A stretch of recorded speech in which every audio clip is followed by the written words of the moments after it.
मैं आप लोगों का स्वागत करता हूं और जो वेब कास्टिंग पे लाइव देख रहे हैं उनका भी स्वागत करता हूं।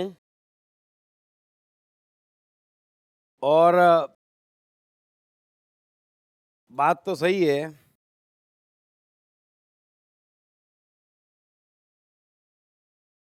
वायरल कुछ ज़्यादा ही है। खड़े रहने में तकलीफ आती है लेकिन यहाँ कोई तकलीफ नहीं आती।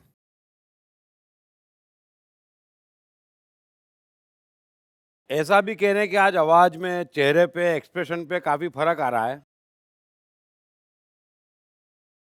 तो शरीर का प्रभाव तो पड़ता ही है, इसलिए योग प्राणायाम महत्वपूर्ण है। लेकिन थोड़ा सा समझें इस बात को, हम शरीर भी हैं, मन बुद्धि अहंकार भी हैं और आत्मा भी है।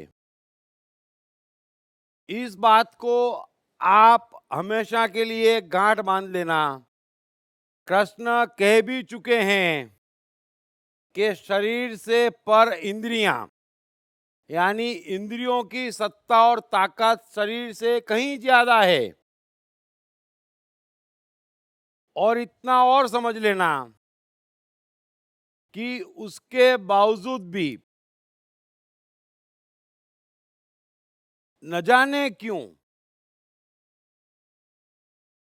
शास्त्र सारे के सारे शरीर पे जोर देते कि शरीर को मंदिर ले जाओ, शरीर को उपवास करा दो। और इसी बात से बुद्ध भी आश्चर्यचकित थे।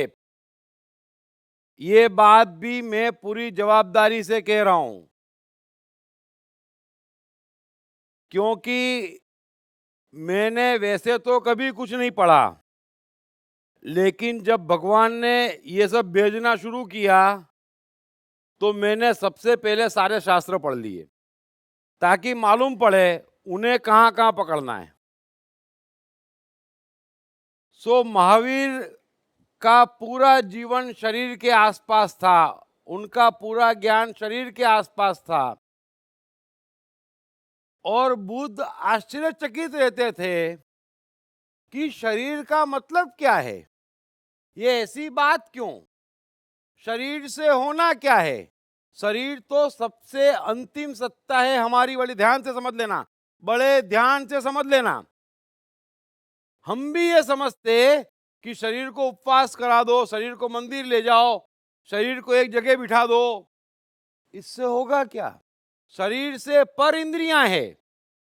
और इसीलिए हमेशा ऐसा होता था कि जब भी कोई महावीर के शिष्य बुद्ध के पास जाते या बुद्ध के शिष्यों के पास विवाद करने जाते तो बुद्ध एक ही बात कहते, जरा मुझे ये बताओ, शरीर को कर्म की सत्ता भी है या नहीं, है ही नहीं। भूख इंद्रियों को लगती, शरीर खाना खाता, हुक्म का पालन करता है। शरीर हुक्म का पालन करने वाला है, उसकी अपनी कोई सत्ता नहीं, इसलिए शरीर का कोई महत्व नहीं। शरीर से तो लगता है कि कोई हमें दुआ दे रहा है, क्या उस दुआ का मतलब है। और अगर कोई दिल से ही दुआ दे रहा है तो क्या उसे शब्दों की भी जरूरत है, प्रश्न ही नहीं उठता। अगर मन में परमात्मा है तो कहीं जाने आने की जरूरत नहीं है।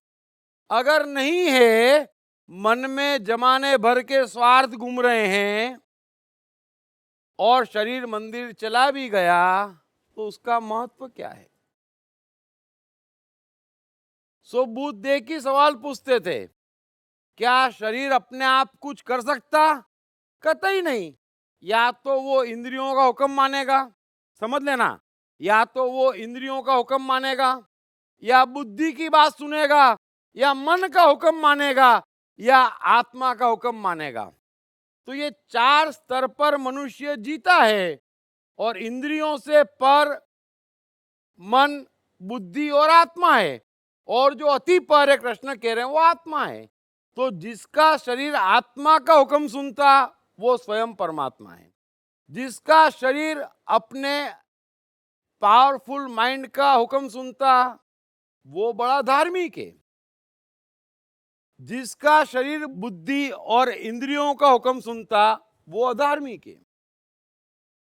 इतनी छोटी सी बात है और सारी शिक्षाएं बुद्धि की है। तो डॉक्टर तो कह देते हैं, मैं आपसे ये बात इसलिए कह रहा हूं कि डॉक्टर तो कह देते हैं, है ना, वायरल स्ट्रॉन्ग है, बिस्तर मत छोड़ना। लेकिन शरीर बहुत सूक्ष्म है। शरीर से पर हमारा मन है। और इसीलिए मैं आपसे कहता हूं, शरीर थक जाए तो उसे बुद्धि की ताकत से चलाना, फिर भी ना माने तो मन का पूरा जोर लगाना, शरीर आपका साथ देगा। और फिर भी ना माने तो उसे आत्मा की ताकत से चलाना। बुद्ध, महावीर, कृष्ण, एडिसन कितना चलाया शरीर को, विवेकानंद ने कितना चलाया। थक जाए मनुष्य।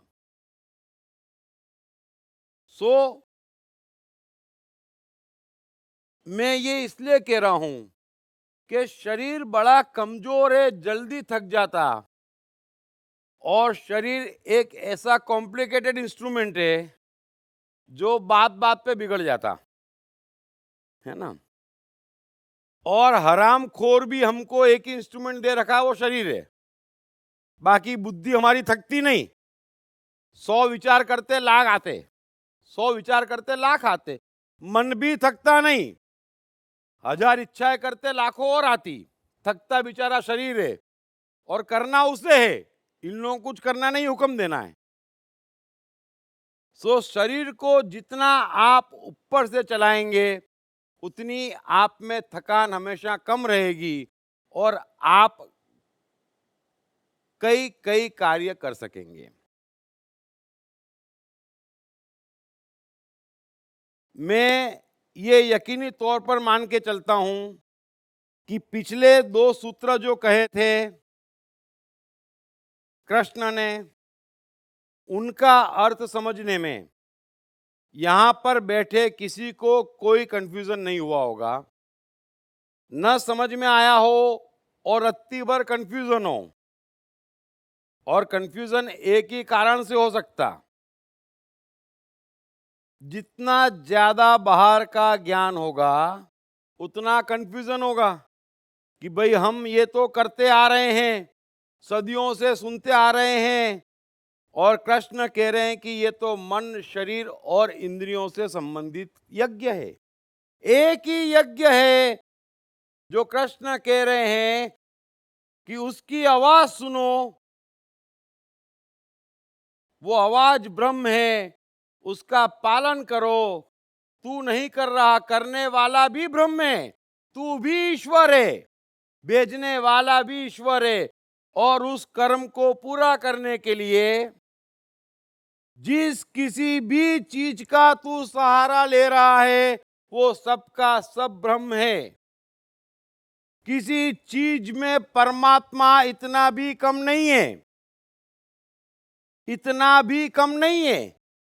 अरे कृष्ण छल और कपट और झूठ को परमात्मीय बना लेते, क्योंकि ये कला है। परमात्मा हर चीज को परमात्मीय बना लेता और शैतान हर चीज को शैतानियत उड़ा देता। ये गलत, ये गलत, ये गलत। क्यों गलत? क्योंकि आप में परमात्मा नहीं है, इसलिए आपको हर चीज में शैतान नजर आ रहा है। बुरा जो देखन में चलिया, बुरा न दिखिया कोई, मन जो आपने देखियो मुझसे बुरा न कोई। कृष्ण को इतने बड़े युद्ध में उस यादवास्थली में परमात्मा नजर आ रहा है और इन लोगों को साधारण बातों में भी पाप पुण्य अच्छा बुरा नजर आ रहा है। और इसी कारण सब भ्रमित है। बात सीधी और साफ है, हुक्म उसका है, जवाबदारी उसकी है, जाने वो। मैं सिर्फ कर रहा हूं, उसका हुक्म बजा रहा हूं। मैं तो खुद परमात्मा हूं। अगर आप हुक्म बजा रहे हैं तो आप परमात्मा है। एक ही यज्ञ करने लायक है और इससे थोड़ा सा भी नीचे, और जितना नीचे आएंगे उतना परमात्मा से दूर हो जाएंगे। और क्योंकि शरीर, मन, आत्मा सब संयुक्त है, इसलिए शरीर का ध्यान रखना आवश्यक है। तो शरीर संबंधी यज्ञ और स्व सर्व का यज्ञ, ये दोनों जवाबदारी है। और कृष्ण कह रहे हैं कि जो तत्व से इन दोनों को बराबर भिन्न भिन्न जानता है और समझता है कि क्या शरीर के लिए है और क्या आत्मा के लिए है, उसको कर्म के बंधन कभी नहीं बनते। अब आगे कृष्ण एक और कमाल कह रहे हैं अर्जुन से। वे कह रहे हैं कि हे परम तप अर्जुन, द्रव्य यज्ञ की अपेक्षा ज्ञान यज्ञ अत्यंत श्रेष्ठ है, तथा यावन मात्र संपूर्ण कर्म ज्ञान में समाप्त हो जाते हैं। ब्यूटीफुल। यह भी एक ऐसा सत्य है, इसीलिए जब भी सत्य की बात आती या कोई भी सत्य कहता, तो तमाम प्रकार के ये ज्ञान बांटने वाले, चाहे किसी भी भेष या रूप में बांट रहे हो, वे रडार पे आ जाते। आप चाहे ना चाहें, कृष्ण के हर श्लोक में मुझे उन्हें याद करना ही पड़ता है। सो कृष्ण कह रहे हैं कि द्रव्यमय यज्ञ की अपेक्षा, जिनमें किसी भी साधन का, किसी भी विचार का या किसी भी मान्यता का या किसी भी चीज का उपयोग किया जाता है, उससे ज्ञान यज्ञ अत्यंत श्रेष्ठ है। और अत्यंत शब्द कृष्ण ने पूरे वजन से कहा है, लेकिन उसका वजन अगर आप समझना चाहें तो उससे अरबों गुना श्रेष्ठ है। अरबों अरबों गुना श्रेष्ठ है ज्ञान यज्ञ। और ये ज्ञान यज्ञ क्या है? कृष्ण कह रहे हैं यावन मात्र संपूर्ण कर्म ज्ञान में समाप्त हो जाते हैं। एक बार फिर सुन लेना कृष्ण की भाषा, यावन मात्र संपूर्ण कर्म ज्ञान में भस्म हो जाते हैं। पहली बात तो कृष्ण ये कह रहे हैं कि संपूर्ण कर्म भस्म हो जाते हैं, यानी कर्म एकमात्र पाप है। अब कृष्ण ये भी आप कह सकते कि पूरी गीता में कृष्ण कर्म की वकालत कर रहे हैं और इस समय कह रहे हैं कि संपूर्ण कर्म भस्म हो जाते। तो यह वाक्य कृष्ण इसलिए कह रहे हैं और कह पा रहे हैं और इतना गूढ़ सत्य कृष्ण कह रहे हैं क्योंकि वे कर्म के तीनों प्रकार पहले ही बता चुके हैं कि कर्म, विकर्म और अकर्म। विकर्म यानी किसी भी प्रकार की रिएक्शन में किया जाने वाला कर्म, और कृष्ण कह रहे हैं कि वो कर्म पाप में बांधता है।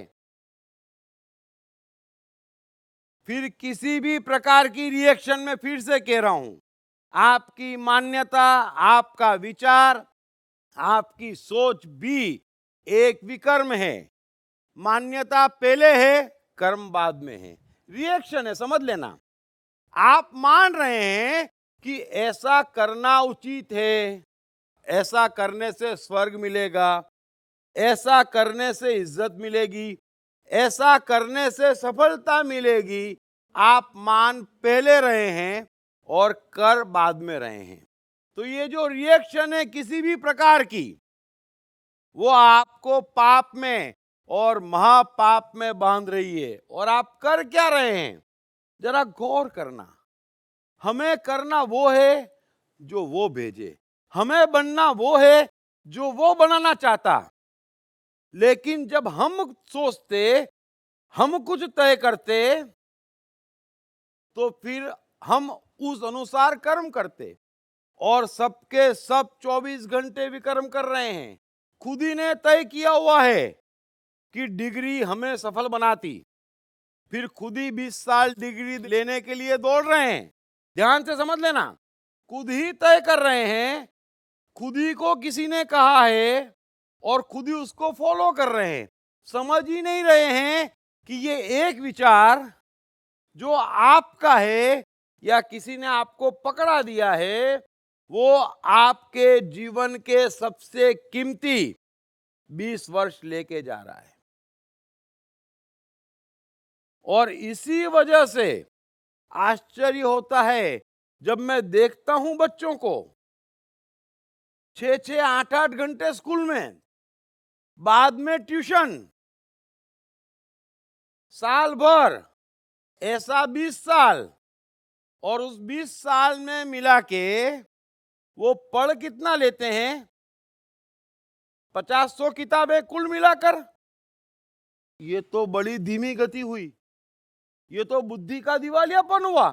इतनी किताब पढ़ने के लिए तो 2-3 महीने काफी है। तो ये 20 साल क्यों लग रहे हैं? क्यों लग रहे हैं? क्योंकि आप तय कर रहे हैं, आपके प्राण पढ़ने में नहीं लग रहे हैं। जब हम तय करते तो काम में हमारा कोई आईक्यू, कोई इंटेलिजेंस, कोई प्राण नहीं लगते। फिर इतनी किताब याद करने के लिए साल भर पढ़ते, स्कूल में पढ़ते, शाम को ट्यूशन लेते, और कम पढ़ता तो सुबह उठ के माँ बाप भी उठा देते, क्या पढ़ा था? अब 20 साल निकल गए, वो आदमी जीवन भर कैसे हंसेगा? फिर एक विचार ओढ़ लेते, हम हिंदू हैं, हम मुसलमान हैं।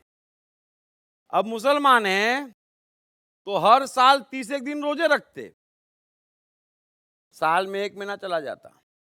फिर 5 बार की नमाज पढ़ते, माना, पूरा टाइम उसमें चला जाता। आप ही की मान्यता है, कर्म फॉलो कर रहे हैं, जीवन खत्म हो जाता। परमात्मा ने कहा यह करने को, जरा सोचना। और फिर क्या? यूरोप में, अमेरिका में कोई नमाज नहीं पढ़ रहा है तो क्या कुत्ते की मौत मर रहे हैं सब?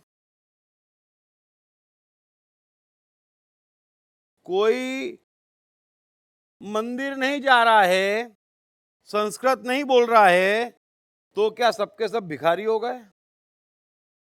जरा सोचना, थोड़ा सा सोचना, जागना जरूरी है। ये क्या हो रहा है?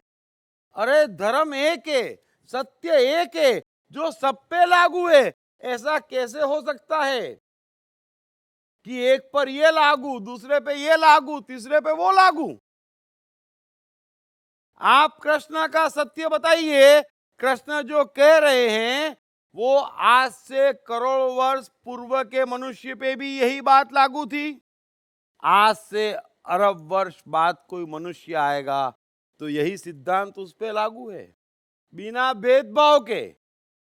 देश, धर्म, जात, स्त्री, पुरुष, ब्राह्मण, शूद्र, ये कोई फर्क है?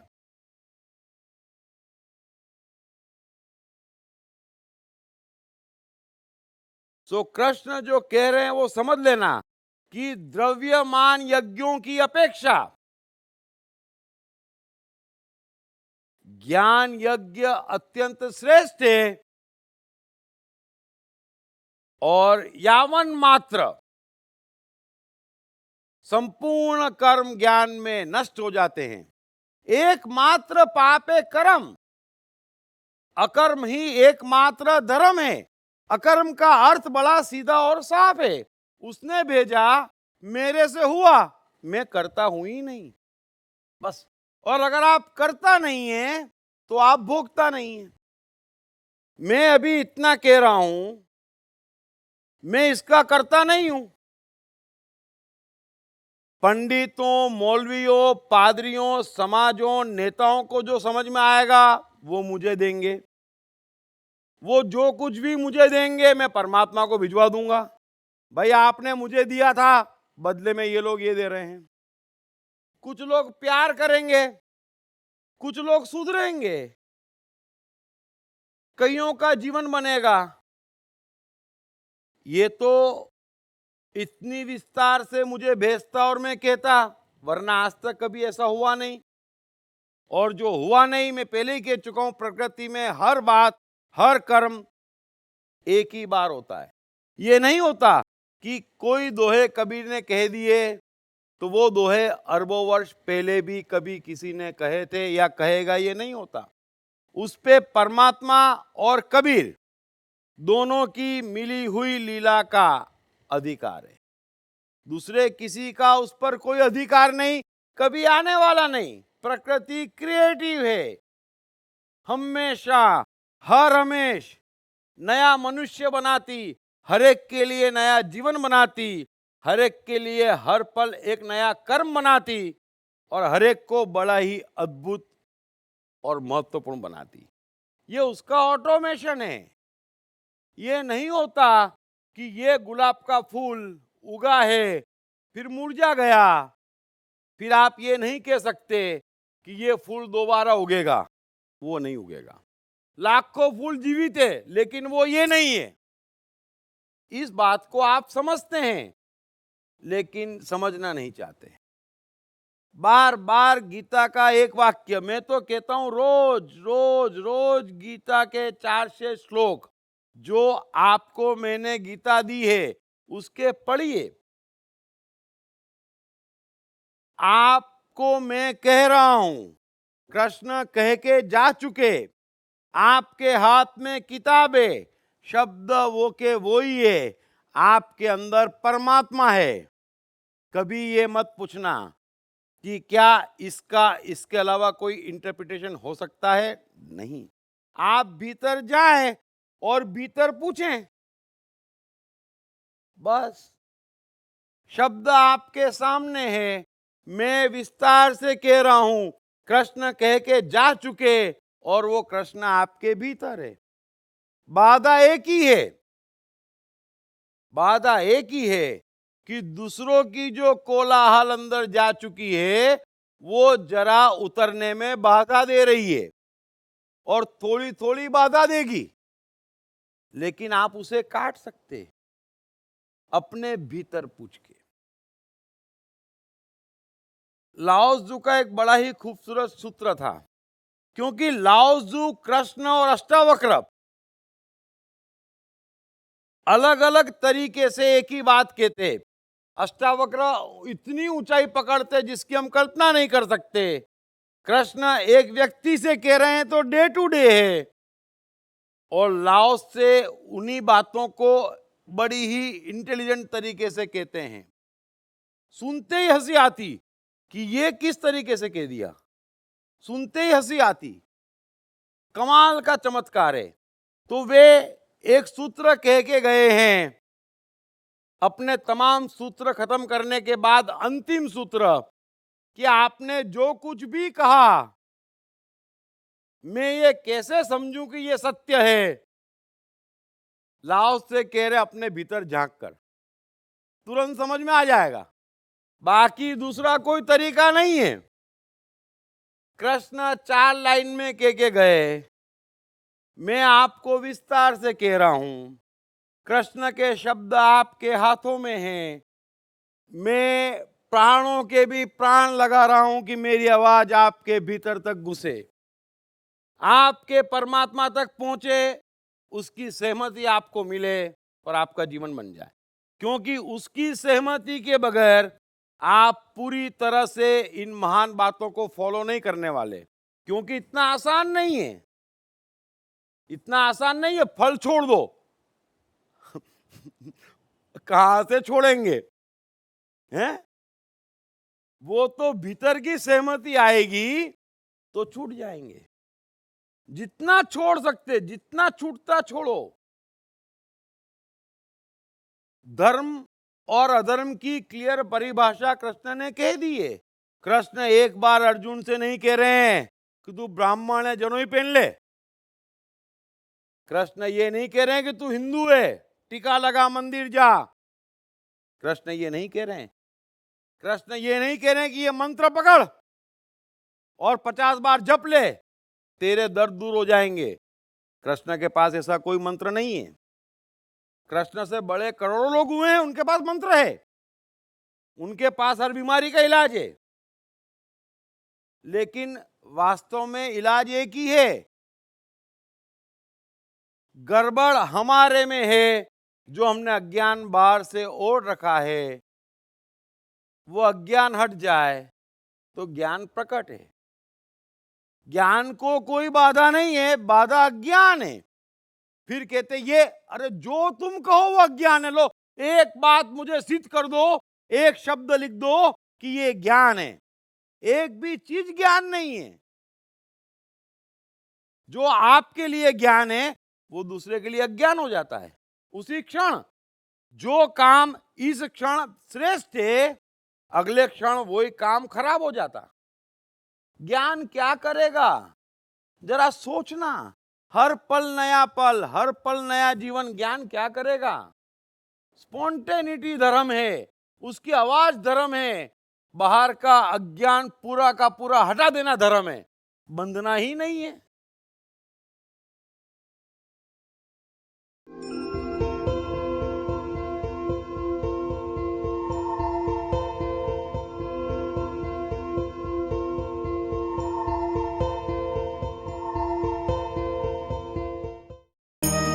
कृष्णा मन और जीवन के मास्टर। कृष्णा एक प्रेमी, एक कलाकार, एक गुरु, एक राजनेता, एक व्यवसायी। कृष्णा शून्य से सृजन करने का एक श्रेष्ठ उदाहरण।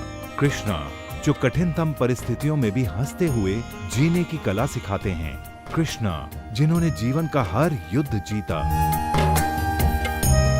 दीप त्रिवेदी द्वारा लिखित किताब मैं कृष्ण हूँ। ये किताब कृष्ण के संपूर्ण जीवन पर रिसर्च करने के बाद कुछ इस साइकोलॉजिकल अंदाज में सिलसिलेवार रूप से लिखी गई है कि जिसे पढ़ते पढ़ते आपका जीवन भी बदलता चला जाएगा। मैं कृष्ण हूँ। ये किताब अंग्रेजी, हिंदी, मराठी तथा गुजराती में एक साथ atmanestore.com साथ ही सभी प्रमुख ई-कॉमर्स साइट्स पर भी उपलब्ध है। सो कृष्ण कह रहे हैं कि द्रव्यमान कोई भी यज्ञ, उसमें विकर्म भी आ गया, कर्म भी आ गया। कर्म का अर्थ है मन नहीं है फिर भी कर रहे हैं, ये तो और कमाल हो जाता। मन पढ़ने का नहीं और पढ़ रहे हैं, मन मंदिर जाने का नहीं है, उपवास करने का नहीं और कर रहे हैं, यही तो बाधा है। मन हो तो कौन रोकता है, मन हो तो किसी की सुनने वाले भी नहीं है आप। वो तो हो ही जाएगा जिस चीज का मन है। करना वो पड़ रहा है जिस चीज का मन नहीं है, उसी को कर्म कहते। समझ लेना, कर्म आप करते और करते ही थकते, क्योंकि मन साथ में नहीं है। विचार और शरीर से करने से क्या होगा, थकान होगी। और मन साथ में है, बच्चों के साथ में मन रहता, दिन भर खेलते। ये 3 साल के बच्चे रात को 3 बजे उठ के भी खेलते, सुबह भी खेलते, सुलाने में प्राण निकल जाते। कितनी एनर्जी है, क्यों? क्योंकि मन लगा रहता, वो करते रहते, थकते ही नहीं। मैं कितनी बार कहता हूं, आप ये मत समझना ये पहलवान है, 100 किलो का वजन उठाता है, 200 का वजन उठाता है, पाप किया होगा। क्या जरूरत है वजन उठाने की भाई, हैं? अरे सीधा सीधा तुम्हारे ऊर्जा कहाँ है? चलो वर्ल्ड के सबसे बड़े 20 पहलवानों को बुला लो और बोलो वो सब छोड़ो, ये बच्चा जो कर रहा है सुबह से शाम तक, ये करो, देखते हैं कितनी ताकत है आप में। वो बच्चा कुर्सी के नीचे घुसेगा, टेबल में से बाहर निकलेगा, हैं? आपके कान पकड़ेगा और पांव के नीचे से भग जाएगा, है ना? वो क्या क्या क्या करेगा, आधे घंटे में पहलवान हाफ जाएगा। ये नहीं होता। तो एनर्जी कहाँ है? ये तो किसी ने कह दिया मसल बनाओ, ये बनाने में लग गए 20 साल। क्या क्या जीवन बना रखा है 20 साल। जरा सोचना, समय 80 साल है, उसमें 25 साल सोना है, 10 साल का बचपना है, 15 साल का बुढ़ापा है, उठ पाएंगे नहीं उठ पाएंगे नहीं मालूम। उसमें सारे जो उपद्रव बीच में कर रहे हैं थोड़ा बहुत समय, उसमें भी वो सब बेकार के हैं। उसका जीवन से क्या ताल्लुक है? उसका आपकी मस्ती से क्या ताल्लुक है, उसका परमात्मा से क्या ताल्लुक है? अगर होता तो जीवन ऐसा नहीं होता।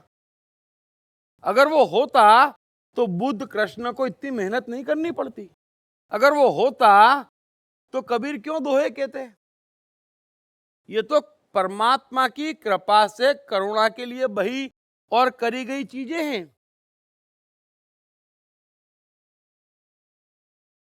सो द्रव्यमान कोई भी यज्ञ जिसमें आप पीछे पीछे भग रहे हैं, उसको मत करना। कृष्ण कह रहे हैं कि वो अत्यंत कमजोर है और ज्ञान यज्ञ श्रेष्ठ है। धर्म अधर्म का कोई भेद नहीं है। कृष्ण जो कह रहे हैं कि द्वंद्व हटा दो, मैं आपसे कह रहा हूं आप में जब तक द्वंद्व है ये मत कहना हम धार्मिक हैं। द्वंद्व का अर्थ होता है अच्छा बुरा, पाप पुण्य, करूंगा नहीं करूंगा, फायदा होगा नुकसान होगा, मान मिलेगा अपमान मिलेगा। कोई भी तरह का आप में द्वंद्व है, कृष्ण कह चुके, बात समाप्त हो गई। अब जो भी बातें आप सुनते वो लोग द्वंद्व सिखाते, आप सीखते, जीवन बनता नहीं। कृष्ण कह रहे हैं कि फल की कामना त्याग दो, वो धार्मिक। जिसके जीवन में फल की कामना जितनी कम है वो उतना धार्मिक। अब आपके पूरे शास्त्र सो कॉल्ड जितना भी धर्म है वो फल की कामना पे टिका है। कृष्ण कह रहे हैं कि कर्म में कामना और संकल्प नहीं होना चाहिए। अब थोड़ा सा सोचें, सारी शिक्षाएं, सारे इंटेलिजेंट लोग या तो कामना सिखाते या संकल्प सिखाते। कृष्ण के साथ खड़े कहां हैं? बड़ा मुश्किल है, बाकी सब आसान है। शीर्षासन कर सकते आप 20 घंटे के लिए और जीवन भर ये कर सकते, लेकिन बगैर फल के कर्म करके दिखाओ, तब कृष्ण के दरबार में घुस सकते। कृष्ण यही तो कह रहे हैं, ऐसे नहीं घुस सकते। द्वंद्व हटाओ और घुसो मेरे दरबार में। वहां जय श्री कृष्ण है, पूरी दुनिया तुम्हारी है, पूरी दुनिया पे शासन करो, लेकिन द्रव्यमान यज्ञों से नहीं, ज्ञान यज्ञ से। और ज्ञान क्या है?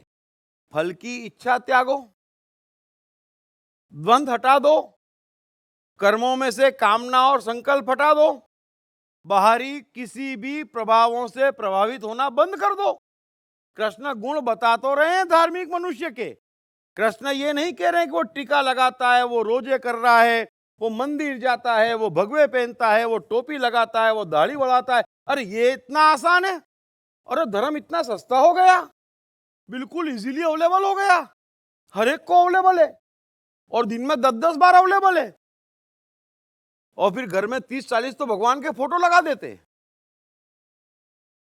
भगवान भी 24 घंटे उपलब्ध है, इतना आसान हो गया। सो थोड़ा सोचें, जब हम परमात्मा की बात करते, धर्म की बात करते, तो इतना छोटा और आसान नहीं है। क्योंकि हम ऊंचा नहीं कर सकते, हम सीधा नहीं जी सकते, हम अपने आप को उठा नहीं सकते, तो धर्म को नीचे ला सकते हैं कि लो ये तो बड़ा आसान है, नहीं खाया सोमवार को, जाओ अब तो ठीक है, हैं? लो हुआ है हज, अब साल भर जो भी गड़बड़ करी उसका कोई प्रॉब्लम नहीं है ना, लो नहा लिया गंगा में, अब तो जाके सबको ठीक कर दूं, हैं? ऐसा नहीं है, इतना आसान नहीं है, इतना छोटा मत बनाओ। इतना सा करके दिखा दो, द्वंद्व हटा दो, फल हटा दो, ये करके दिखाओ तो बात में दम है, ये करके दिखाओ तो धार्मिक है, ये करो तो हम परमात्मा के हैं। तो कृष्ण कह रहे हैं कि ज्ञान यज्ञ श्रेष्ठ है। ये ज्ञान है कि द्वंद्व हटा दो, ये ज्ञान है कि फल हटा दो, ये ज्ञान है कि कामना और संकल्प हटा दो, ये ज्ञान है कि बाहर की कोई भी बात मत सुनो, सिर्फ शास्त्र सम्मत अपने भीतर से जो आ रहा है वो कर्म करो। कबीर को दोहे आ रहे हैं, तो फिर न्यूटन का लॉ क्या है ये जानने कबीर को जरूरत नहीं है। कबीर का ज्ञान उनके दोहे हैं, न्यूटन का ज्ञान प्रकृति के नियम है, आइंस्टाइन का ज्ञान ब्रह्मांड के नियम है, एडिसन का ज्ञान लाइट है। हर एक का अपना यहाँ पर्सनल ज्ञान है। हर व्यक्ति इंडिविजुअल और उसका परमात्मा है और उसका एक कर्म है। बड़े ध्यान से समझ लेना। इसीलिए कृष्ण कह रहे हैं कि ज्ञान ज्ञान और ज्ञान, और वो ज्ञान यावन मात्र, यावन मात्र, इसके अलावा दूसरा कोई उपाय नहीं है ज्ञान का। एक बार फिर समझ लेना, मनुष्य न्यूटन लॉ पे चलता, प्रकृति न्यूटन लॉ पे चलती। जो जैसा है, जब तक उसे कोई बाहरी फोर्स न मिले उसमें कोई परिवर्तन नहीं आता। सो मनुष्य को बदलने का, बड़े ध्यान से समझ लेना, यह बात एक बार फिर मैं जवाबदारी से कह रहा हूं। मनुष्य सिर्फ दो ही तरीके से बदल सकता और उसे ही यावन मात्र कहते हैं, या तो सुनने से या देखने से। अगर आप कुछ देख के समझ जाएं, बदल जाएंगे। अगर आप कुछ सुन के परिवर्तित हो जाएं तो बदल जाएंगे। तीसरी कोई विधि, अब मैं किसी भी विधि का नाम नहीं लूंगा, जो भी आप मानते, सुनते, जानते, फिर सवाल मत पूछना ये करें क्या, ट्राई कर लो। कृष्ण अर्जुन को कह रहे हैं, कोई विधि नहीं बता रहे हैं। कबीर ने दोहे कहे हैं, है ना, बुद्ध ने प्रवचन दिए हैं, क्राइस्ट ने वाक्य लोगों से कहे हैं। श्रवण मात्र, यावन मात्र, दूसरा कोई उपाय नहीं है। हमारे पास बदलने के लिए दो ही चीजें हैं, या तो कोई व्यक्ति जो कृष्ण की भाषा जानता हो, है ना, और ऐसा है, होता नहीं है, सो उस भाषा में, उस एक्सप्रेशन के साथ अगर मनुष्य के मन में बात घुसेड़ी जाए तो वो बदल जाता है। और दूसरा है देखने से। बुद्ध अगर बदले हैं तो बुद्ध ने देखा है, एक बीमार व्यक्ति देखा है, एक मृत्यु देखी है, किसी को कष्ट में देखा है, और बुद्ध ने देखा और अनुभव हुआ और बदल गए कि महल, ये मौज, ये शौक, ये ऐशो आराम, ये अय्याशियां तो ठीक है, लेकिन ये परमानेंट नहीं है, भागो यहां से। बदल गए। आपको भी दिखता, 24 घंटे दिखता, क्या नहीं दिखता कि 100 में से अगर 80 लोग, 20% नास्तिक है यहां पर, 80 लोग या तो बौद्ध हैं या हिंदू हैं या क्रिश्चियन हैं या मुस्लिम हैं, और फिर भी सभी दुखी हैं, क्या ये नहीं दिखता? दिखता। परिवर्तन क्यों नहीं आता? जरा समझना इस बात को, क्या नहीं दिखता? क्या आपको नहीं दिखता? 24 घंटे अनुभव नहीं करते कि जिस काम में मन नहीं लगा है उसमें करते तो रहते, थकते अलग, परिणाम नहीं आता, क्या नहीं अनुभव है? है। दिखता क्यों नहीं है फिर? क्यों इंसान नहीं बन जाते? तो कृष्ण कह रहे हैं कि यावन मात्र, मैं आपसे कहता हूं, आप इंसान हैं, महत्वपूर्ण हैं, इन चीजों से, इन छोटी मोटी बातों से बड़े ऊपर हैं, सीधे परमात्मा की दुनिया के हैं। आप इंसान हो जाइए, एक ज्ञान अंदर चला जाएगा, आपके तमाम हिंदू, मुस्लिम, सिख, ईसाई सब मिट जाएंगे उसी क्षण। एक क्षण की बात है। ज्ञान संपूर्ण कर्मों को भस्म कर देगा। ये ज्ञान हो गया, फिर आप जनोई नहीं पहनेंगे, फिर आप रोजे नहीं रख पाएंगे, फिर आपका अलग से धर्म नहीं होगा, आप पूरे के पूरे धर्म होंगे। अलग से नहीं होता धर्म, पूरे के पूरे धर्म होंगे। तो ज्ञान मात्र, दूसरा कोई तरीका नहीं है। और इस चीज का किसी को अंदाजा नहीं है तो विधियां निकल गई। अब कितनी भी विधि कर लें, कितनी भी विधियां कर लें, उसकी पहुंच शरीर से ऊपर नहीं है, क्योंकि वो बुद्धि की सुझाई है और आपका प्रॉब्लम मन का है। और मन तक पहुंच, या तो कोई बात भीतर घुस के समझ में आ जाए तो आप चेंज हो जाते हैं, या कोई चीज ऐसी दिख जाए और आप चेंज हो जाते हैं। उसके अलावा और कुछ भी चीज आपको बदल नहीं सकती, और इसीलिए सत्संग का महत्व है। बुद्ध भी देख के बदले, इस बात को आप ध्यान रखना। कृष्ण भी देख के और सुन के बदलते चले गए, इसीलिए आपके अनुभव का महत्व है, क्योंकि आप अनुभव दो जगह से कर सकते। अगर शार्प हैं तो सुनने मात्र से। मैं कह रहा हूं, मैं ब्राह्मण परिवार में पैदा हुआ और हमारी माताजी, आप अभी सजेस्ट करें ये नए भगवान आए हैं, फोटो लाओ, दीवार पे आ जाएगा। उस घर में मैं एक बार आर्य समाज गया, 9-10 साल की उम्र, 15 मिनट लेक्चर सुना मूर्ति पूजा के खिलाफ और समझ गया, सब चीज भस्म हो गई। एक क्षण की बात है, एक क्षण की बात है। तो आप जो देखते हैं, जब आप देख रहे हैं कि सिकंदर ने इतने जुल्म किए, हिटलर ने इतने जुल्म किए, फिर भी खाली हाथ गया और डरा डरा घुमा, क्या आपको नहीं दिखता है? क्या आपको कभी कोई व्यक्ति यहां से कुछ ले जाता दिखा? फिर भी मरते वक्त अपनी कमाई पूंजी अपने पे खर्च नहीं होती। नया शर्ट लाके भी दें, मर रहा है आदमी, करोड़ों रुपए का बैलेंस है, लेकिन शर्ट का भाव पूछेगा महंगा तो नहीं है। आप जरा कल्पना कर हम क्या कर रहे हैं। ज्ञान कहीं से इस तरीके से नहीं मिलने वाला।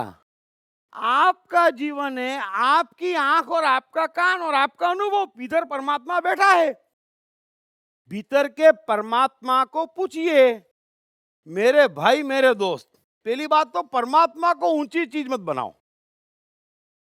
वो आपका मित्र है, वो आपका सेवक है, वो आपके लिए है, आप उसके लिए नहीं है।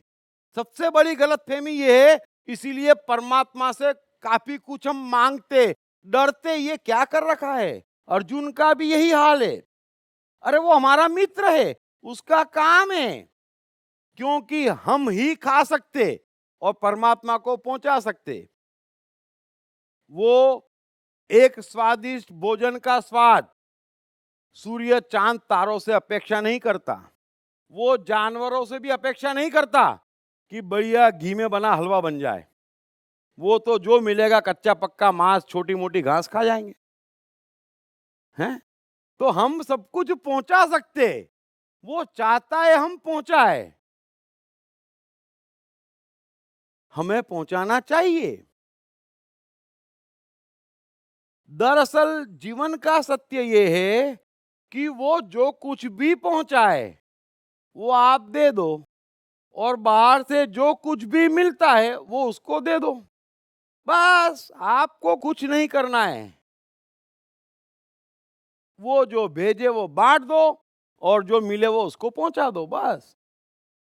तो यावन मात्र, सुनने मात्र से आप समझ नहीं सकते कि ये कितना महत्वपूर्ण है।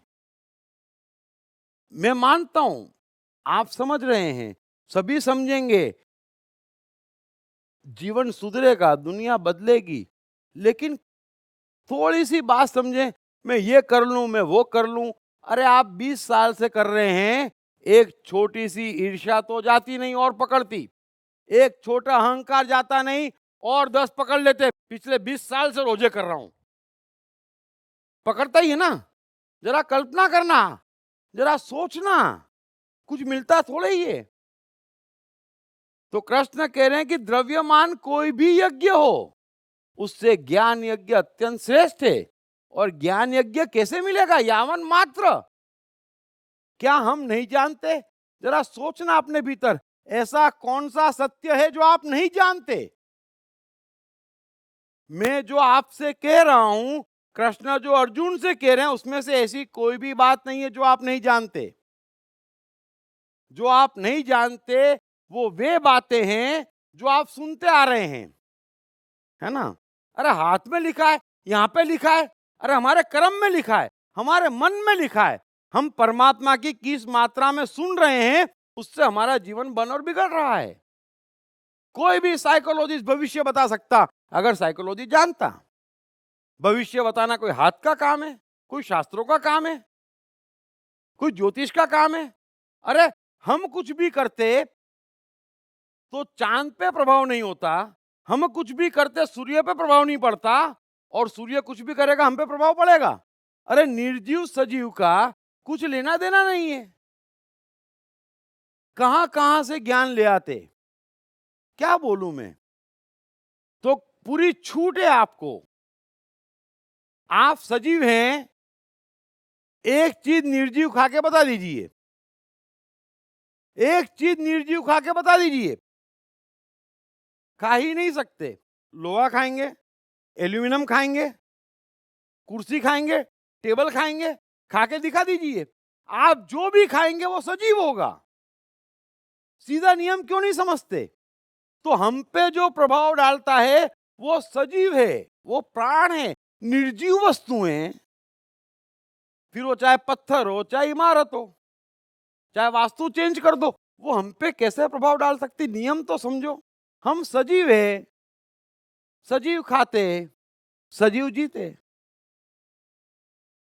तो छोटी छोटी बातें समझो। ये बगैर समझे बड़े बड़े भेद, बड़े बड़े सिद्धांत, न मरता न मारता, कोई चीज प्रभावित नहीं करती। आपको प्रभावित इतना ही कर रहा है कि जो ज्ञान ओढ़ रखा है, तो 2-2 मिनट में कट जाएगा, यावन मात्र। और मैं तो कह रहा हूं, इतनी तेजी से काटता हूं, मुझे आश्चर्य होता है कटता क्यों नहीं है। तेजी से काटो, खत्म हो जाना चाहिए। क्या बात कर रहे हैं? मुझे अगले पल क्या करना है ये मैं कैसे तय कर सकता हूं? ये समझ लो आप। ये अहंकार है। मैं जीवन भर शुक्रवार करूंगा, ये अहंकार है। कितने शुक्रवार देखेंगे इसका पता नहीं है। अगला शुक्रवार जीवन में आएगा कि नहीं आएगा पता नहीं है। ये क्या हाल कर रखा है? अरे आप क्यों तय करते हैं? यही तो दिक्कत है। आप क्यों तय करते हैं? जो पल आया नहीं उसकी बात क्या करनी? पल आएगा, परमात्मा की आवाज भी आएगी और काम हो जाएगा।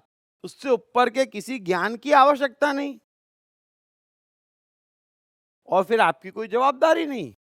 उस ज्ञान में आपका सिर्फ भला भला और भला होगा। आप महान महान और महान बनेंगे, आप बड़े बड़े और बड़े बनेंगे। सो यावन मात्र, यही सत्संग का महत्व है, यही बोलने का महत्व है। और देखें, आप चारों तरफ निगाह उठाएं, आप आश्चर्यचकित हो जाएंगे। ज्ञान ही ज्ञान परमात्मा बांट रहा है। आप कोई बायोग्राफी पढ़ें, किसी का जीवन पढ़ें, कुछ देखें, ज्ञान ही ज्ञान है। अरे आपका जीवन देख लीजिए। मैं जो कह रहा हूं उसको समझ लीजिए। आपका जीवन क्या है? खेलकूद किसने खोजे? कोई नेता और पंडितों ने खोजे? लो हटा लो खेलकूद। ये टीवी, ये लाइट, ये गाड़ी, ये बंगले किसने खोजे? वैज्ञानिक ने खोजे।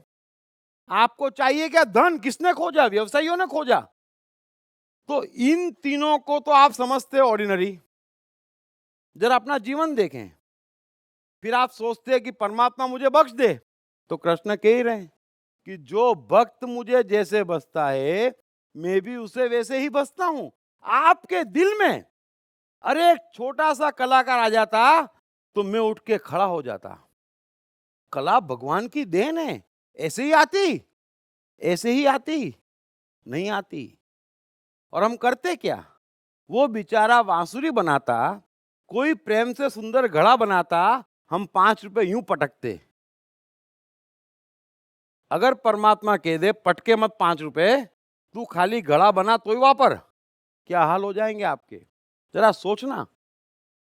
हटा दो जीवन में से विज्ञान, हटा दो व्यवसाय, हटा दो कला। दुनिया का एक आदमी मुझे जी के बता दे, अरे कपड़े भी इन लोगों ने खोजे हैं, भोजन भी इन लोगों ने खोजा है, और किस पेड़ में जहर है और कौन सा खाने लायक है वो भी इन्होंने ही खोजा है। ये खोजी हैं, करोड़ों भगवान हैं, लेकिन वो नहीं है जिन्हें आप महत्व देते। ये गुनाह करते, फिर उस गुनाह का फल भोग रही मनुष्यता, लेकिन समझ नहीं रही। आपके जीवन का ज्ञान है, मैं झूठ बोल रहा हूं तो मुझसे बोलें। तो हम कहां उनको सम्मान देते, हम कहां उनको प्रेम देते, हम कहां दे आते पूरा का पूरा अपना, आहा, कहां जाके झुकाते। फिर जीवन तो वैसा ही बनेगा, जीवन तो वैसा ही बनेगा। मैं आपसे कह रहा हूं, आज की तारीख में भी कम से कम 10 लोग परमात्मा जीवित हैं, लेकिन वो दिखते नहीं, क्योंकि आपने डेफिनेशन बना रखी है। हमारा परमात्मा ऐसा नहीं होता, वो नंगे पांव घूमता है। महाराज एडिसन नंगे पांव नहीं घूमता, तो लाइट बुझा दो। हैं, क्या बात कर रहे हैं आप? परमात्मा हमेशा से कितने ही स्वरूपों में है, और कितने ही परमात्माओं का जोड़ है जो हम एक एक पल मस्ती में गुजार रहे हैं। उनके प्रति सम्मान दिल में आएगा, आपके सारे कर्म भस्म हो जाएंगे। कोई ऐसा महान व्यक्ति नहीं, कोई ऐसा महान कृत्य नहीं जो देखते ही मेरे दिल में ना समा जाए। अरे वो तो एप्रिशिएबल है, वो भगवान है। कम से कम उस पल के लिए तो वो भगवान है जो सड़क पे बांसुरी बजाता हुआ भी निकल जाता है, और मांगता क्या है? 10 रुपए। एक कलाकार है, मजबूर है, पेंटिंग बनाता फर्श पे, और हम 5 पैसे फेंकते, 10 पैसे फेंकते, कभी इज्जत देते? हमसे बनती चित्रकारी, हमसे कुछ होता? कुछ भी नहीं होता। और वो जो चित्र बनाने में मजा लेता है, उस समय उतना मजा मनुष्यों के जीवन में जिंदगी भर जीने से भी नहीं आता है। ये कला का मजा है। हम जानते नहीं, क्योंकि हम कद्र नहीं करते, हमें मजा नहीं आता। इसलिए तो गाड़ी भी आती, बंगला भी आता, शादियां भी होती, पुत्र भी होते, पोते भी होते, लेकिन सबके सब कष्ट देते। ध्यान रखना, ऐसा नहीं है। थोड़ा समझें। मैं बार बार कहता हूं, किसी ने चश्मा खोजा तो काम चल रहा है, किसी ने भाषा खोजी, कितना काम हुआ, ये किन्ने करा? ये सब परमात्मा है। जो सर्व के लिए कर रहा है वो परमात्मा है। फिर वो कैसा है, उसका जीवन क्या है, वो क्या खाता है, अरे महाराज माफ करो ना यार, छोड़ो ना। हैं, उसने बढ़िया वड़ा पाव खोजा, पूरा बॉम्बे जिंदा, उसको धन्यवाद तो दो।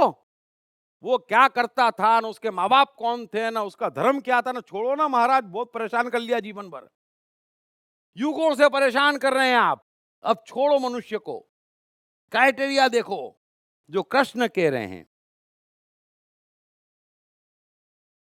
सो ज्ञान मात्र और यावन मात्र आप भीतर घुसड़ लेंगे, सब कट जाएगा।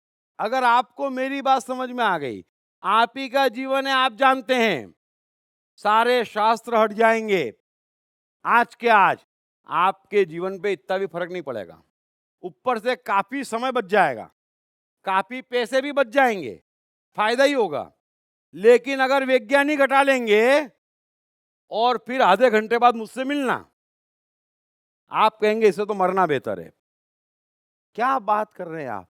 तो कौन महत्वपूर्ण है? क्या हम नहीं जानते? जानते हैं, लेकिन जानना नहीं चाहते, डरे हुए हैं।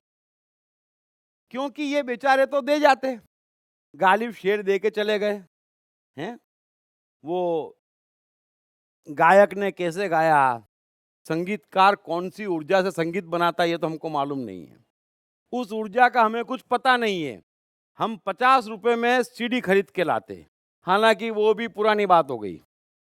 अब तो यूट्यूब आ गया, देना भी कुछ नहीं पड़ता। कहां से कद्र करेंगे? और ये चप्पल बाहर निकाल के आओ, झुको, चढ़ाओ और जाओ।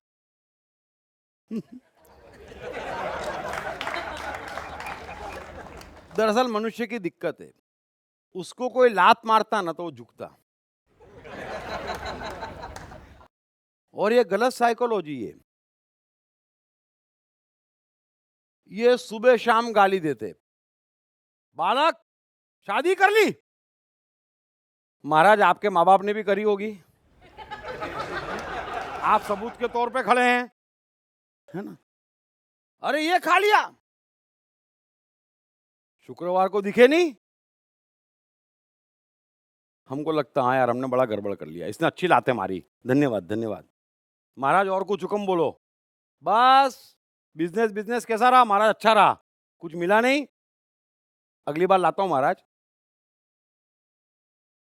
और ये बेचारे गालिब शेर लिख के चले जाते, किस एनर्जी से शेर आते, किस एनर्जी से कबीर के दोहे आते, किस एनर्जी से मोजार्ट की धुन आती, किस एनर्जी से रवि किशोर गाते, आप कल्पना नहीं कर सकते।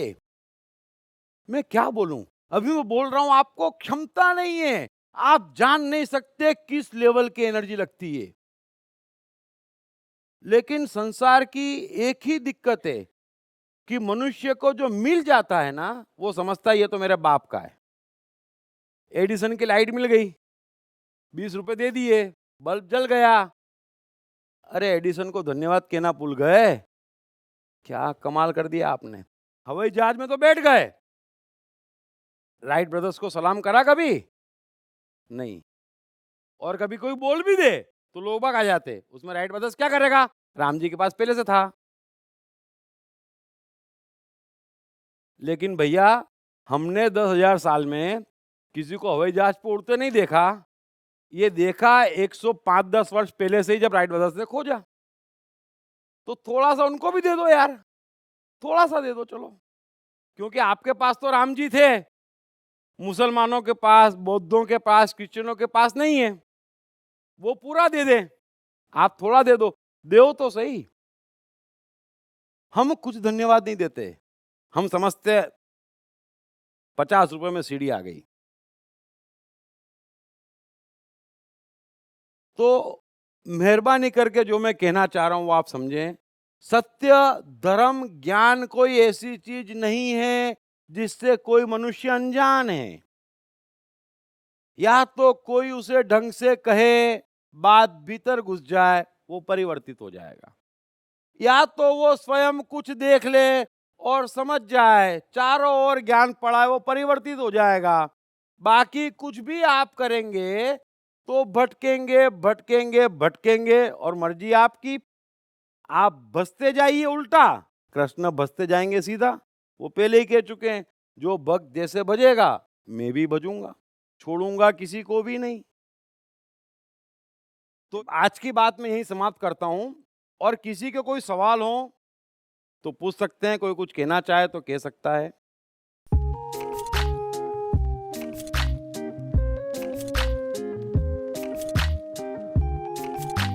हाय, मेरा नाम शील कुमार अवस्थी है और मैं बैंक में काम करता हूँ as a senior manager. My name is Omkar Kulkarni and I'm a engineering student. मेरा नाम जयराम प्रसाद है, मैं सेल्फ एम्प्लॉयड हूँ। मैंने इनकी बुक पढ़ी I am the mind. Sir ने I am the mind book में बहुत क्लियरली मेंशन किया है कि माइंड किस तरीके से वर्क करता है, कैसे प्रॉब्लम्स को क्रिएट करता है और इसका सोल्यूशन क्या है लाइफ में। It's a really great book that I've come across in so many years. I've read many books but this one stands apart. इस पुस्तक की सरल भाषा, साधारण ढंग से मन का क्लासिफिकेशन ने मुझे बहुत प्रभावित किया है। I have read the book. It clearly identifies, explains the difference between your brain and the mind. All the 7 states of the mind are clearly defined in that book and that's the best thing about the book. So it's a very nice book written in a very clear language. मेरा तो मानना है, मैं मन हूँ पुस्तक, हर व्यक्ति को पढ़ना चाहिए। ये जिंदगी को आसान बनाने का सरलतम तरीका है। अगर ये आई एम द माइंड एक बार समझ में आ गई, it is going to make the magic in the life.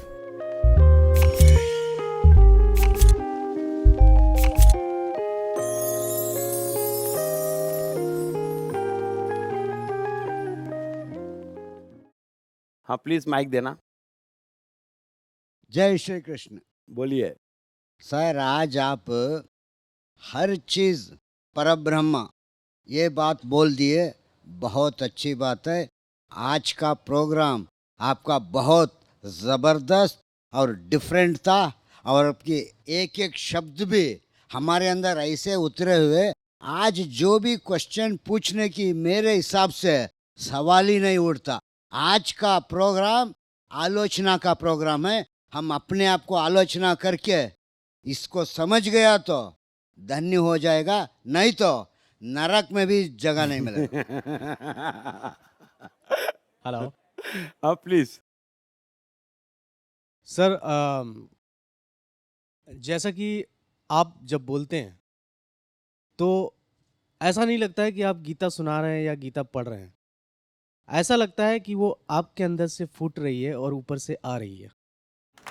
और मुझे ये दिख गया है, मुझे लगता है कि अब बदलाव का समय आ चुका है, क्योंकि जब भी बदलाव का समय आता है तो उसका संकेत ज़रूर मिल जाता है। तो मुझे ऐसा लगता है कि ये पहला संकेत है। ये जो आपने, मैं समझ सकता हूँ कि आपने कितनी तकलीफ़ें उठाई होंगी और कितना आनंदमय जीवन जिया होगा अंदर से। मैंने आज तक यही देखा है कि जितने भी लोगों ने गीता सुनाई है, तो हम लोग सिर्फ एंटरटेनमेंट के लिए जाते थे कि गीता सुनना है। एक आस्था लेकर जाते थे कि भगवान कृष्ण भगवान है, उनकी गीता है, वो गीता पूजनीय है, सब लोग उस गीता पर हाथ रखकर अदालत तक में कसम खाते हैं। लेकिन उसमें जो लिखा है, उसके जो शब्द हैं, जो जीवन में हर एक को अपने जीवन में उतारना चाहिए, उसके अनुसार कर्म करना चाहिए, वो जो ज्ञान है वो आपके अंदर से फूट रहा है। और मुझे ये दिखाई पड़ रहा है कि ये ज्ञान हिंदू, मुस्लिम, सिख, ईसाई सारे धर्मों के लोगों के अंदर जाकर फूटेगा एक दिन। बहुत जरूरी है फूट जाए। प्लीज। हाँ बोलिए। I have a question. आप मन ये जो शब्द यूज करते हैं तो उसके कैरेक्टरिस्टिक्स क्या है, डेफिनेशन क्या है और उसका कनेक्शन विद आत्मा क्या है एग्जैक्टली? ये मैं मन के लेक्चर में और मन की पूरा स्ट्रक्चर समझा चुका हूँ, करीबन 10 घंटे का है। या मन की किताब भी है, उसमें काफ़ी स्ट्रक्चर समझाया हुआ है, तो उसको देख लेना, वो 2-3 मिनट का सवाल नहीं है। तो पूरा उसका साइंटिफिक समझाया हुआ है मैंने, है ना। और कोई सवाल? सर आपका एकदम सेट है। श्लोक नंबर 4.30। दूसरे नियमित आहार करने वाले योगी जन प्राणों को प्राणों में ही हवन करते हैं, इस प्रकार यज्ञों द्वारा नाश हो गया है। इस प्रकार यज्ञों द्वारा नाश हो गया है पाप जिनका, ऐसे यह सब ही मनुष्य यज्ञों को जानने वाले हैं। तो जहाँ तक आहार की बात है, नियमित आहार, और आप ये खाने पीने या जिस चीज की भी बात हो, एक सीमा से बाहर जाकर अगर हम करें तो फिर वो नुकसान देता है। लेकिन आपने साथ में इसको क्लैरिफाई किया है कि अपनी अपनी कैपेसिटी देखो, ये देखो। तो मेरा कहने का मतलब है कि फिर कृष्ण को ये क्यों कहना पड़ा युक्ताहार विहारस्य युक्तस्य कर्मसु वो श्लोक आएगा, युक्तस्य योगो भवति दुःखा। वो जब श्लोक आएगा, उस श्लोक का अर्थ इतना सामान्य नहीं है। हाँ। उस श्लोक को समझाने में मुझे 2 रोज लगेंगे। इतना गहरा श्लोक है जिसको ऊपर से पकड़ लिया। हम कहते हैं ना कि जैसा अन्न वैसी डकार, बराबर, या अलग अलग मैं समझता हूँ, लेकिन वो बड़ा गहरा श्लोक है और वो इतना बड़ा साइंस है, उस कारण से भी मनुष्य फेल है। तो गीता क्या, एक विज्ञान है। कृष्ण साइकोलॉजी और ब्रह्मांड का विज्ञान कह रहे हैं, तो वो श्लोक अद्भुत विज्ञान है। यथा योग्य आहार, यथा योग्य नींद और यथा योग्य कर्मों में चेष्टा। निश्चित तौर पे ब्यूटीफुल है वो। आप मुझे क्या है कि देखो, आगे के श्लोक पीछे के श्लोक पे मत ले जाओ। मेरे अंदर से ऐसा आता है कि अभी 3-4 घंटे वो श्लोक ही बोल लूं, है ना, क्योंकि इतने ब्यूटीफुल है। तो इसलिए वो पूरा साइंस है, उसमें बहुत गहराई है, बहुत उस श्लोक में बहुत इतनी गहराई है, इतना निश्चित बड़ा तौर पे, विज्ञान है निश्चित तौर पे। जिसकी हमको कल्पना नहीं है। धन्यवाद sir. Thank you very much. Hello. हाँ बोलिए। सर मेरा ये सवाल ठीक है कि नहीं पता नहीं। नहीं, सवाल ठीक ही होता है, बस मन में होना चाहिए। आपके जरिए से मुझे समझ में आ गया कि ये जितने भी खोज निकाले गए हैं, सब लोग भगवान हैं। उन लोगों ने पूरा समाज के लिए खोज के निकाले हैं। लेकिन जो भी खोज निकले हैं लास्ट 250 या 270 300 साल में साल में निकला निकले, गया हाँ। है। हाँ, बिफोर दैट मीन्स उससे पहले जो हमारा इकोलॉजी था और ये जो खोज निकलने के बाद जो इकोसिस्टम में इफेक्ट आया है, हालांकि ये भी भगवान है और जो मेन भगवान ये जो नेचर बनाए हैं उसको हम बिगाड़ दे रहे हैं, वो मुझे सही नहीं लग रहा है। अब आप सवाल एकदम गहरे गहरे ढूंढ के लाते हैं। अच्छा है, लेकिन ऐसा है कि परमात्मा, ये पूरी प्रकृति तो है ही है, और दूसरा परमात्मा हर मनुष्य में बैठा है, और मनुष्य का उद्धार सिर्फ मनुष्य कर सकता है। तो अपना और सर्व का, बीच का नहीं, मतलब मैं और मेरे बच्चों का, मैं और मेरे परिवार का, मैं और मेरी जाति का, मैं और मेरे धर्म का, ये सब बीच में आ गए। नहीं, मेरा और सर्व का, यानी कि परमात्मा का दोनों तरफ। हम भी परमात्मा है और सब परमात्मा है। बीच में जो हम रिश्ते बनाते, जो नियम बनाते, वो परमात्मा नहीं है। तो परमात्मा हर एक के भीतर से कुछ ऐसा भेजने को उतावला है जिससे लाखों करोड़ों का, हजारों लाखों साल तक भला हो। अब जिसने आग खोजी उसका हम नाम नहीं जानते, जिसने व्हील खोजा उसका हम नाम नहीं जानते, लेकिन आज व्हील खोजा तो साइकिल से लेकर, गाड़ी से लेकर हवाई जहाज सब अस्तित्व में है। किसने खोजा ये नहीं मालूम।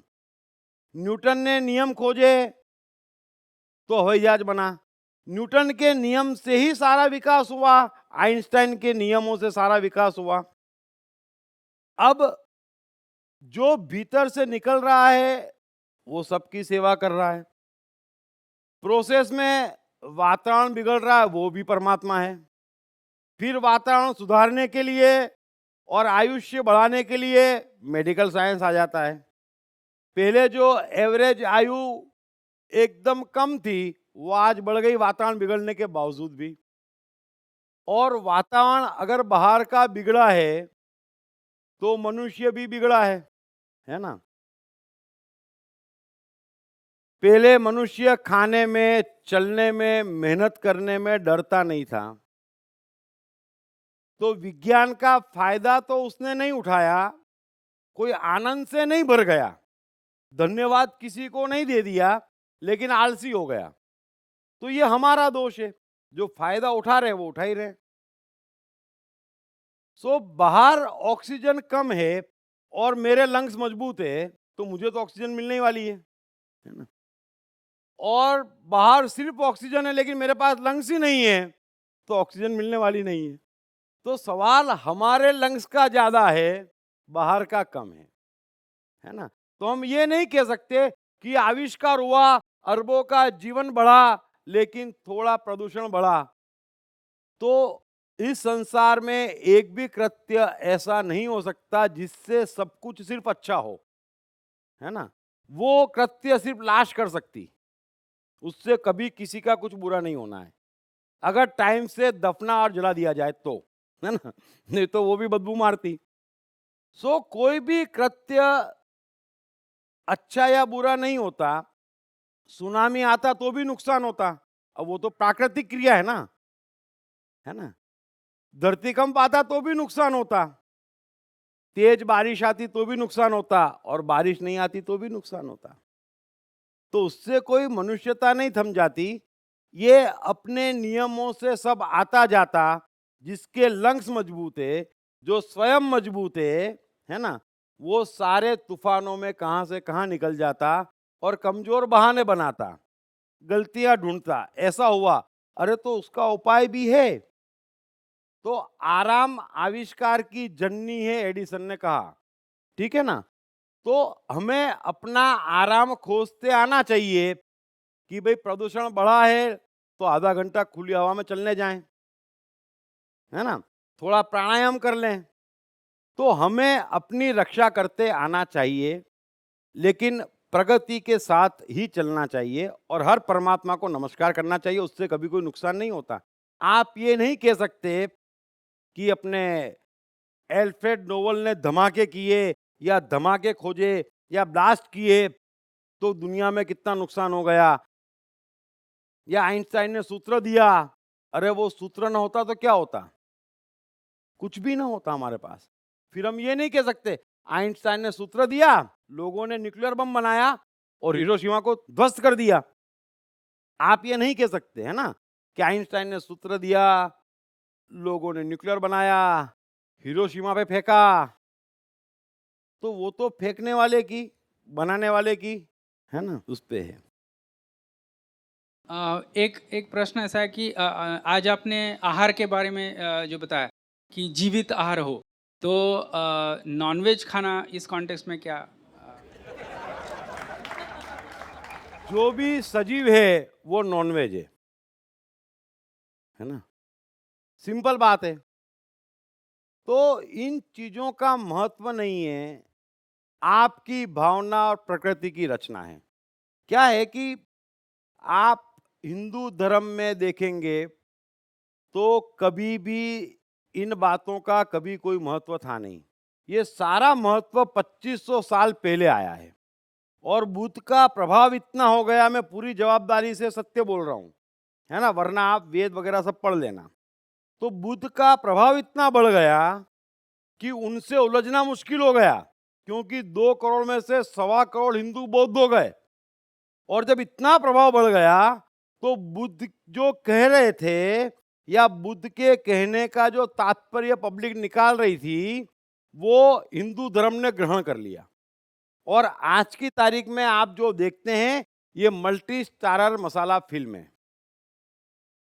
अब इससे ज्यादा स्पष्ट रूप से मैं आपसे क्या कहूं, तो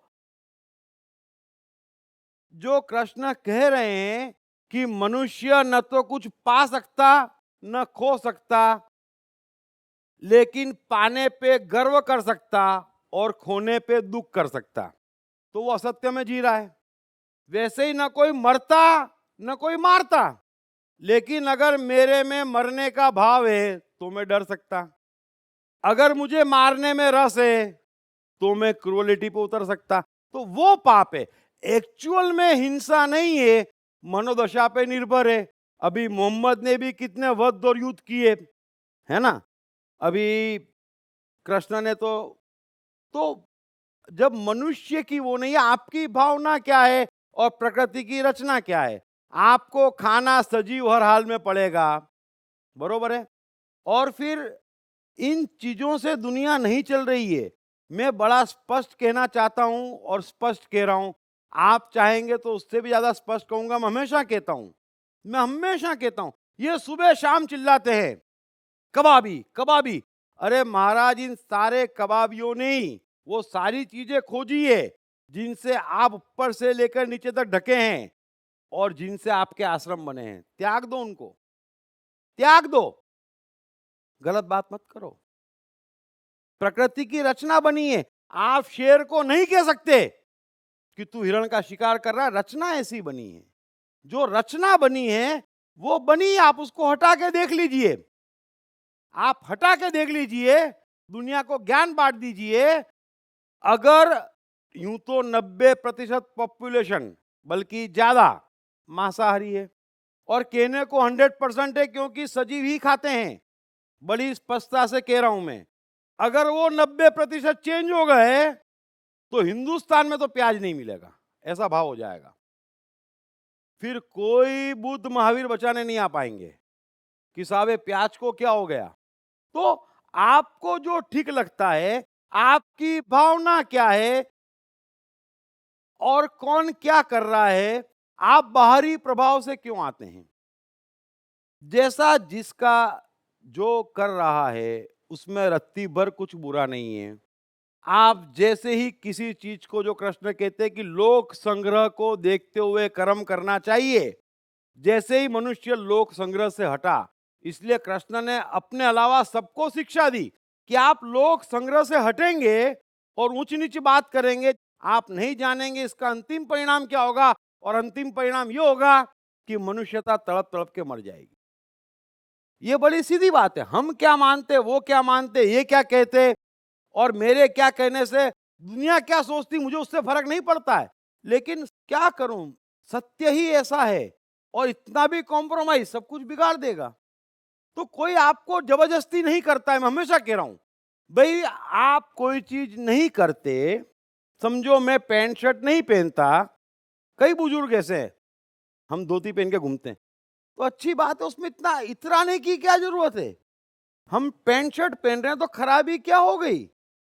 हम नहीं करते, आपको नहीं जचता, तो कौन सी महानता हो गई? आप वही तो नहीं कर रहे ना जो आपको नहीं जच रहा है, आप वही तो नहीं कर रहे ना जो आप मान रहे हैं, और दूसरा वही कर रहा है जो वो मान रहा है। इसमें छोटी छोटी बातों में धर्म कहां से आ गया? धर्म कहां से आ गया? इन्हीं सोचों में तो उलझ गए और पूरा जीवन निकाल दिया। मैं कांटों पे सोऊंगा, अरे कांटों पे सोने से किसका भला होगा? तू तो तकलीफ पाएगा ही। और परमात्मा का भेजा एक खूबसूरत जीवन वेस्ट कर दिया।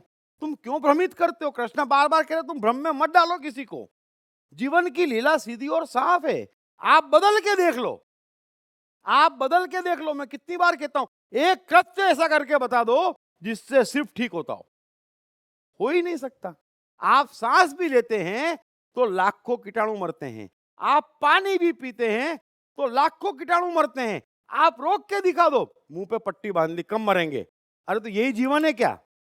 तुम्हारा जीवन क्या कीटाणुओं से गायब हो गया, उनको बचाने में लगे हो? अरे तुमको मनुष्य बनाया है, कीटाणु खरबों है और तुम 500 करोड़ हो। समझो थोड़ा, जीवन का मूल्य मत घटाओ, ये कीमती जीवन है। ये छोटी छोटी बातों से धर्म अधर्म, अच्छा बुरा, पाप पुण्य नहीं हो जाता। बड़ी मुश्किल से भगवान ने मुझे एक काम दिया है, चमत्कार करा है उसने। मैं इतनी गहरी सच्ची साइकोलॉजी और सीधी भेजी कह रहा हूं आपसे, और बिल्कुल उसी अनुसार चल रहा हूं। गलत बात है ये, आप भ्रमित मत करो, छोटी छोटी बातों में गर्व मत करो, छोटी छोटी बातों से अपने को मत रोको। जीवन बहुत विशाल और बड़ा है, उसको छोटा बना दिया और छोटा हो गया। हाथ कंगन को आरसी नहीं, पढ़े लिखे को फारसी नहीं। तो ये सब चीजें महत्वपूर्ण नहीं है। जन्म पुनर्जन्म अरबों जन्मों की लीला है, ना मरता ना मारता। मुझे मारने में मजा आ रहा है वो पाप है। मारने में अर्जुन को मजा है, जीवन भर यही करा है। मरने से डर रहा है, ये पाप है। कृष्ण कहने की मारना और मरना पाप नहीं है। मैं भी मारूंगा लेकिन मारने में मजा नहीं है, मैं भी मरूंगा लेकिन मरने से डरूंगा नहीं। बस, तो हिंसा हुई कहां? हिंसा ये है कि मैं डर रहा हूं, हिंसा ये है, गलत ये है कि मुझे किसी को मारना है, मुझे किसी को सताना है, जरूरत नहीं है फिर भी करना है, वो हिंसा है। अगर जरूरत है, मुझे आपको डांटना है, तो डांटने में कौन सी हिंसा हो गई? जो जरूरी है वो करना है। अभी क्राइस्ट को लगा यहूदियों का विरोध करना, बुद्ध और महावीर को लगा हिंदुओं का विरोध करना, तो क्या हिंसा हो गई? कोई हिंसा नहीं हुई, जो जरूरी लगा वो करा। अगर कबीर को लगा हिंदू मुस्लिम दोनों पे हमला करना, तो उन्होंने किया, कोई हिंसा थोड़ी हुई। तो जो जरूरी है उसमें हिंसा कहां से हो गई? भावना हिंसा की होती, भावना सताने की है। मजा आ रहा है, मजा आ रहा है, लोगों को मजा आता है। अभी बेमतलब बलि चढ़ाते हैं, हिंदू धर्म में चढ़ाते हैं। अब ये गलत है, मीरा ने उसका विरोध किया, कईयों ने विरोध किया। बेमतलब की बलि, उसका क्या गुनाह है? मैं कितनी बार कहता हूं, वो बकरा ईद बनाते है ना। अब कहानी कुछ ऐसी है कि बकरे ने जान बचाई, तो जान बचाई तो बकरे की पूजा होनी चाहिए, है ना। और उस जान बचाने में बकरे का गला कट गया।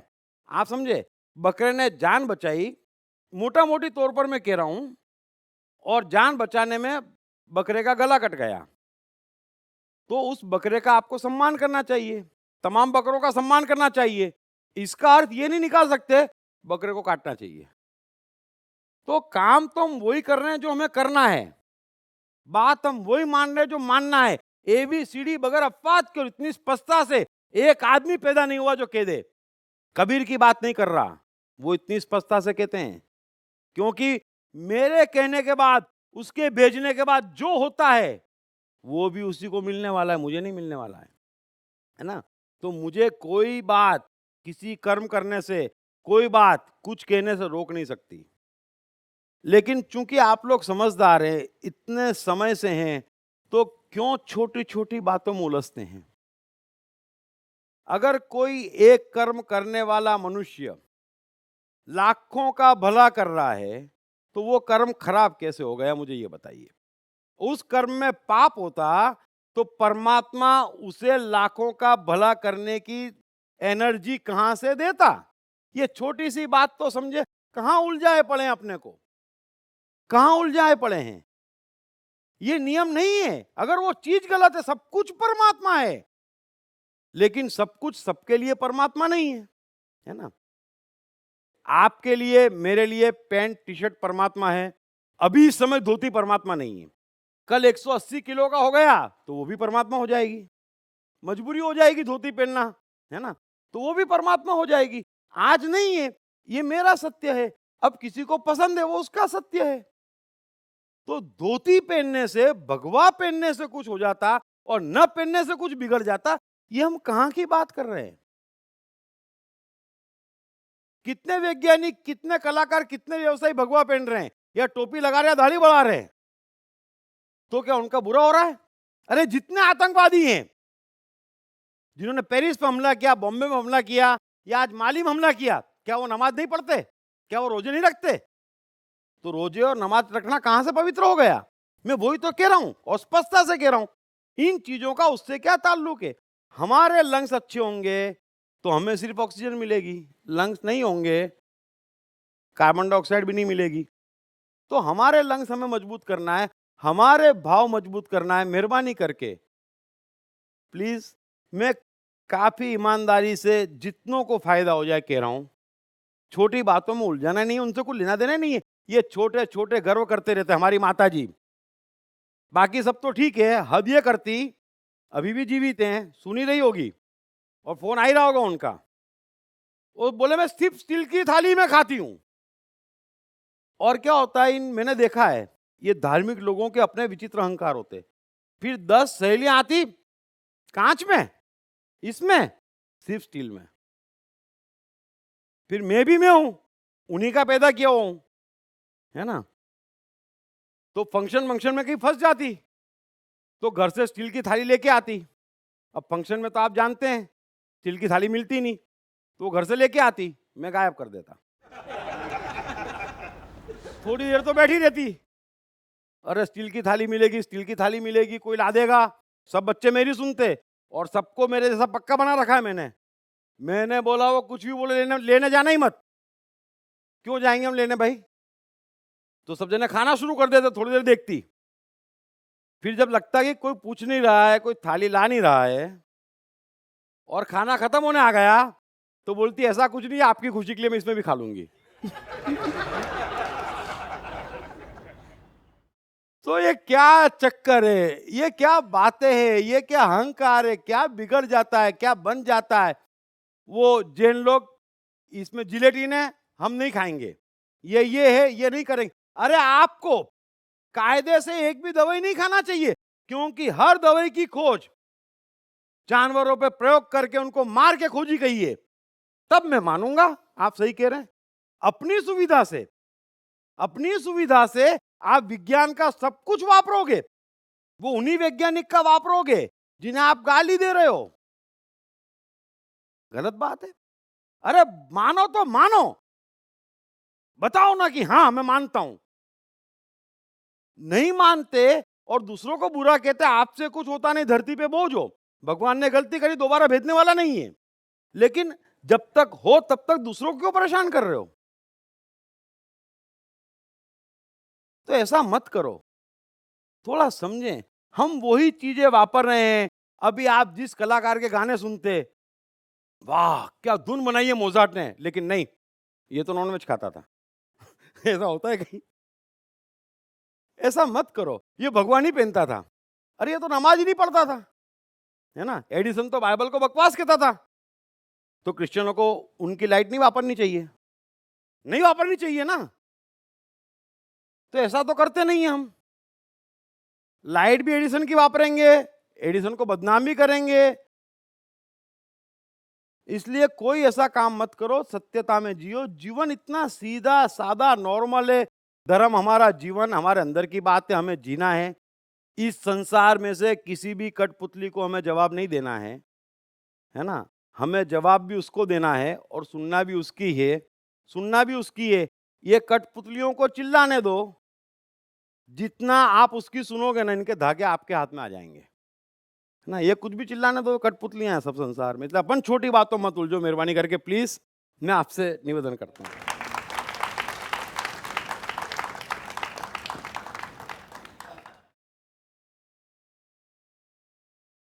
पढ़िए बेस्टसेलर मैं मन हूं के लेखक दीप त्रिवेदी द्वारा सीक्रेट सीरीज के अंतर्गत लिखित किताबें भाग्य के रहस्य, आत्मा के रहस्य, सफलता के रहस्य, साइकोलॉजी के रहस्य, जीवन के रहस्य, प्रेम के रहस्य, प्रकृति के रहस्य, ऑटोमेशन के रहस्य, रिश्तों के रहस्य, अहंकार के रहस्य, समय के रहस्य, मन के रहस्य।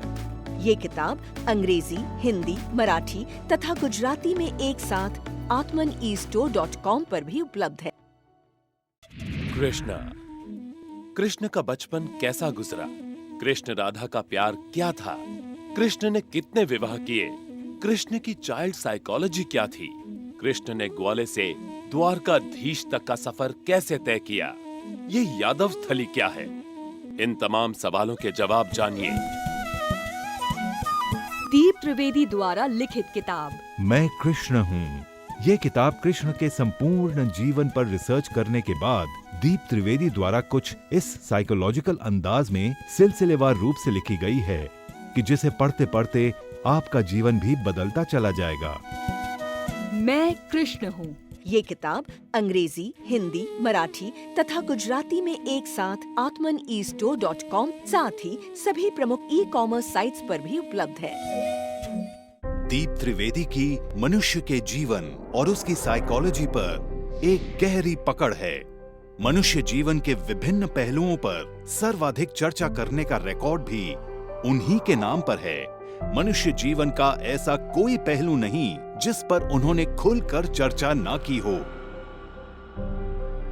जैसे कि path of life, personality, complex, guilt, love, expectation, partiality, acceptance, fear, hypocrisy, creativity, wealth, who is God, concentration, confusion, power of transformation, joy and success, mind and brain, day sleep, natural intelligence, change your future, ego, non-violence, freedom तथा दीप talks ताओ ते चिंग के अंतर्गत दीप त्रिवेदी द्वारा मशहूर Chinese philosopher लाओ त्से के महान सूत्रों पर चर्चा, परिचय, समय, मन, सफलता, संकट, धर्म, राजनीति और दीप टॉक्स भगवत गीता के अंतर्गत जीवन की किसी भी समस्या से निपटने के लिए दीप त्रिवेदी द्वारा भगवत गीता के संपूर्ण 18 अध्याय पर चर्चा। आप ये तमाम डीवीडीज और सीडी सुनकर अपना और अपने परिवार का जीवन बदल सकते हैं। ये तमाम डीवीडीज और सीडीज आत्मन ई स्टोर तथा अन्य सभी ई कॉमर्स साइट्स पर उपलब्ध हैं। हर बच्चे में सफल और महान बनने की संभावना छिपी होती है।